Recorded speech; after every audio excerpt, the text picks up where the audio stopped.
Hello అండి. Welcome to our channel. ఈరోజు వీడియోలో పాలకూర మసాలా వడల్ని ఏ విధంగా ప్రిపేర్ చేసుకోవాలో చూపించబోతున్నాను.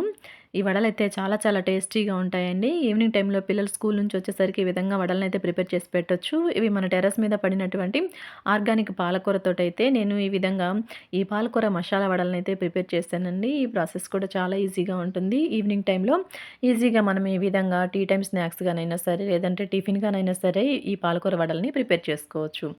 ముందుగా ఒక బౌల్‌నైతే తీసుకోండి. అందులోనికి ఒక కప్పు వరకు పచ్చిశనగపప్పుని వేసుకొని, వీటిలోనికి సరిపడా వాటర్‌ని పోసి 2 సార్లయితే నీట్‌గా శుభ్రంగా కడిగి తీసుకోండి.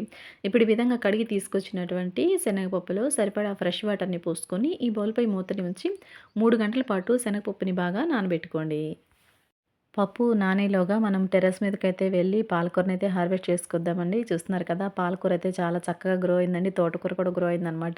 ఈ పాలకూరని నేను ఫస్ట్ చిన్న సిమెంట్ పనికి వాడినటువంటి టబ్బుల్లో అయితే నాటానండి. నారైతే చక్కగా వచ్చింది కానీ, దానికి ప్లేస్ సరిపోకో, మరి మట్టి సరిపోకో ఏమో కానీ మొత్తానికి అవి పెరగలేదండి. అందుకని చెప్పేసి నేను ఈ విధంగా ఎంప్టీ రైస్ బ్యాగ్‌తో ప్రిపేర్ చేసినటువంటి గ్రో బ్యాగ్‌లోనికి అవి మళ్ళీ అది రీప్లాంటింగ్ చేసినప్పుడు చాలా చక్కగా పెరిగిందండి. ఒక్క 1 వీక్‌లోనే ఈ విధంగా అయితే హార్వెస్ట్‌కైతే వచ్చేసిందనమాట. ఇప్పుడు ఈ పాలకూరని నేను కొంచెం అయితే హార్వెస్ట్ చేశానండి. చూస్తున్నారు కదా! ఇప్పుడు ఈ విధంగా హార్వెస్ట్ చేసినటువంటి పాలకూరని మనమైతే కిందికి తీసుకెళ్ళిపోదాం రండి.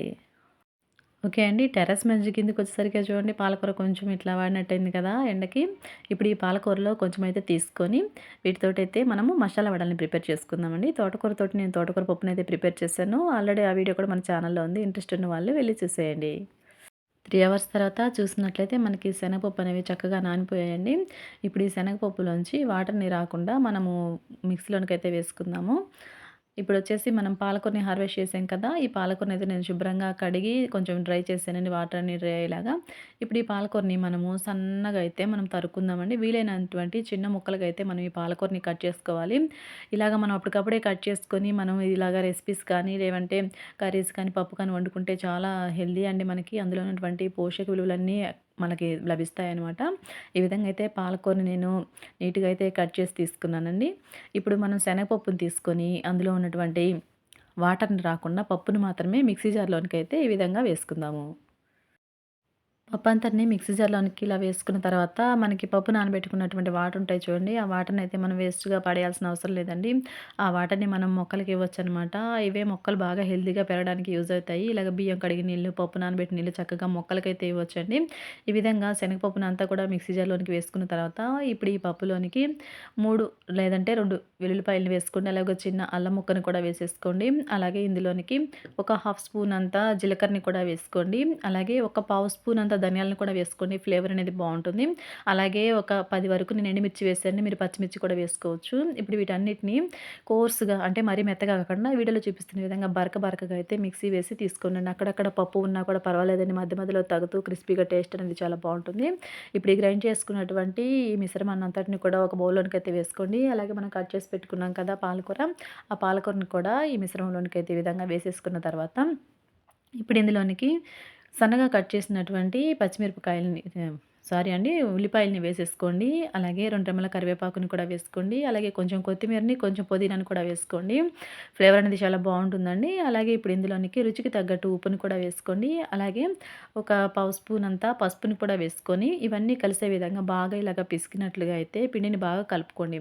ఈ పిండి మనం కలిపేదాన్ని బట్టి టేస్ట్ అనేది ఉంటుందండి. ఈ విధంగా బాగా కలుపుకోవాలనమాట పిండిని. ఇవన్నీ కూడా బాగా కలిసిపోయే విధంగా చక్కగా పిండినైతే కలుపుకోండి. ఇప్పుడు ఈ విధంగా కలుపుకున్న తర్వాత వీటితోటి మనం వడల్ని ప్రిపేర్ చేసుకోవడం కోసం గ్యాస్ ఆన్ చేసి స్టవ్ పై బాండీ పెట్టుకొని డీప్ ఫ్రైకి సరిపడా ఆయిల్‌ని పోసుకోండి.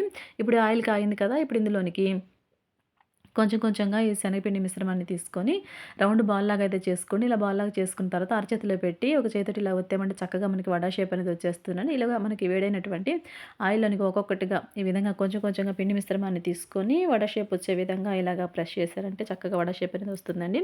ఈ విధంగా అన్నీ కూడా ఆయిల్‌లోనికి వేసుకొని మీడియం ఫ్లేమ్ మీద రెండు వైపులా క్రిస్పీగా అయ్యేంత వరకు కాలనించి తీసుకున్నామంటే మనకి టేస్టీగా పాలకూరతోటి మసాలా వడలు రెడీ. ఓకే అండి. ఈ విధంగా కాలినటువంటి వడల్ని మనము బండిలో నుంచి తీసి ఒక ప్లేట్‌లోనికైతే వేసుకుందాము. ఇదే ప్రాసెస్‌లో మిగిలినటువంటి పిండితో కూడా వడల్ని ప్రిపేర్ చేసి తీసుకోవడమే. ఓకే అండి. ఇలా సింపుల్‌గా అయితే మనము పాలకూరతోటి మసాలా వడల్ని ప్రిపేర్ చేసుకోవచ్చనమాట. ఈవినింగ్ పిల్లలు స్కూల్ నుంచి వచ్చేసరికి ఈ విధంగా ప్రిపేర్ చేసి పెట్టారంటే వాళ్ళు ఇష్టంగా తింటారండి. ఈ పాలకూరతోటే కాకుండా తోటకూరతోటి కూడా మనం మసాలా వడల్ని ప్రిపేర్ చేసుకోవచ్చండి. నెక్స్ట్ టైము తోటకూర హార్వెస్ట్ చేసినప్పుడు తోటకూర మసాలా వడల్ని కూడా ప్రిపేర్ చేస్తాను. ఆ వీడియో కూడా మీకు పోస్ట్ చేస్తానండి.